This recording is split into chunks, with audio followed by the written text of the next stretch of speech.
जो कहता है मैं देख लूंगा। ऐसा भी सुनने में है 2 करोड़ रुपए की प्रॉपर्टी बेची है उसने, और ये जिहादियों को कह रहा है कि चिंता मत करो मैं तुम्हारे साथ हूँ। मगर मैं अपने हिंदुओं कहना चाहता, चिंता मत करो, हमारी भारत सरकार, मोदी सरकार, अमित शाह जी आपके साथ हैं। कोई मजबूत हिंदू खड़ा होता है उसको टारगेट करके उसकी हत्या की जाती है। सबका इनकाउंटर होना चाहिए। ये दिल्ली है, दिल्ली में गृह मंत्री भी हैं। जो जिहादी शक्तियां, हिंदू विरोधी, राष्ट्र विरोधी शक्तियां दिल्ली जैसे शहर में अब खैर नहीं है। बड़ी बेदर्दी के साथ तरुण की एक सोची समझी रणनीति के अनुसार इन्होंने हत्या की है। तरुण जो झगड़ा हुआ था वो झगड़े में कहीं नहीं था। वो झगड़ा खत्म हो गया था, वो बाहर से आ रहा था, उसको नहीं पता था तो ये झगड़ा हुआ है। इन्होंने सिर्फ ये जान करके कि तरुण उसी परिवार का बच्चा है जिससे झगड़ा हुआ, तो उसकी निर्मम हत्या की गई। तरुण यहाँ का एक मजबूत हिंदू यहाँ का कार्यकर्ता था। यहाँ के इलाके में चाचा का दबदबा था, और हमने ये देखा है जिन जिन इलाकों में कोई मजबूत हिंदू हमारा खड़ा होता है उसको टारगेट करके उसकी हत्या की जाती है। खास करके मुस्लिम बहुल इलाकों में जहां हमारे दलित समाज के लोग मजबूती से रह करके इनका सामना करते हैं, वहां ही जो समाज का मजबूत कोई लड़का होता है, कार्यकर्ता होता है, उसको ये अपनी हत्या करके अपना शिकार बनाते हैं। आज परिवार का सबका ये कहना है कि जितने भी लोग दोषी हैं वो सारे गिरफ्तार होने चाहिए, सबका इनकाउंटर होना चाहिए।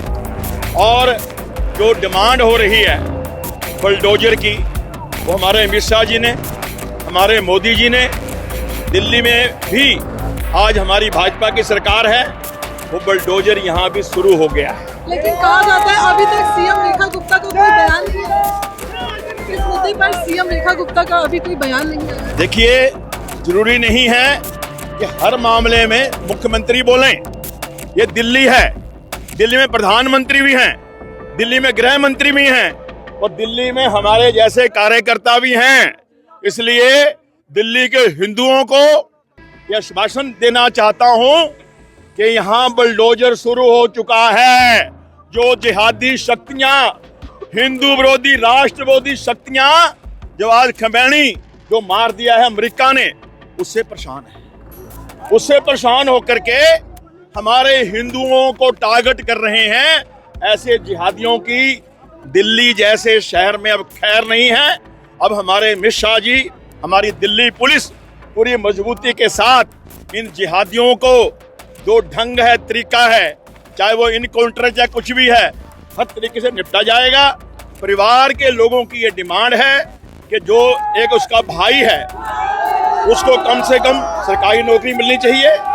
परिवार का एक होनहार कमाऊ बेटा, कल को कमाऊ बेटा होता तो बहुत भारी नुकसान हुआ है। मेरा परिवार की तरफ से ये कहना है कि कम से कम 1 करोड़ रुपया इस सरकार को आर्थिक रूप में, सहयोग के रूप में सरकार की तरफ से मिलना चाहिए। सर, क्या भारत में भाईचारा ऐसे ही चल पाएगा?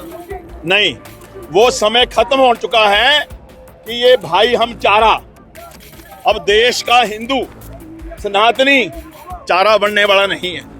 और जहां तक हमारी हिंदू संगठनों की बात है, जो हमारा करने का कार्य है वो मजबूती से करेंगे।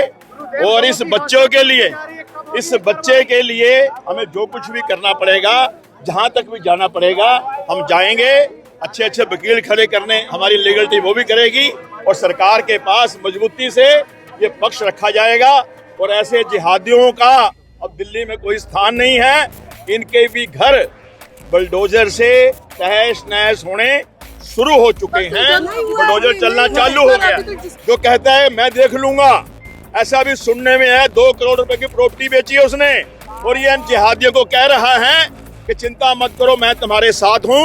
मगर मैं अपने हिंदुओं कहना चाहता, चिंता मत करो, हमारी भारत सरकार, मोदी सरकार, अमित शाह जी आपके साथ हैं। और हम हिंदू, यूनाइटेड हिंदू फ्रंट, राष्ट्रवादी शिवसेना पूरे तरीके से अपने हिंदू समाज के साथ खड़ी है। पर सर, प्रशासन पे भी सवाल खड़े उतरे हैं कि जिस तरीके से लोग रिपोर्टिंग करने के लिए आ रहे हैं तो उन पे कहीं ना कहीं लाठीचार्ज किया जा रहा है, उनके लिए क्या करेंगे? देखो जी, यही तो दिखाने आ रहे हैं। एक मिनट रुको, यही तो दिखाने। देखिए, ऐसा है मैं जहां तक देख करके आया हूं, मैं जो समझ करके आया हूं, प्रशासन पुलिस पूरी गंभीरता से इसमें कार्रवाई कर रहा है। तो मुझे लगता है कि हम सबको इसमें सहयोग करना चाहिए कि हम कड़ी से कड़ी कार्रवाई, तथ्य इकट्ठे करके पुलिस अपनी कार्रवाई मजबूती से कर सके।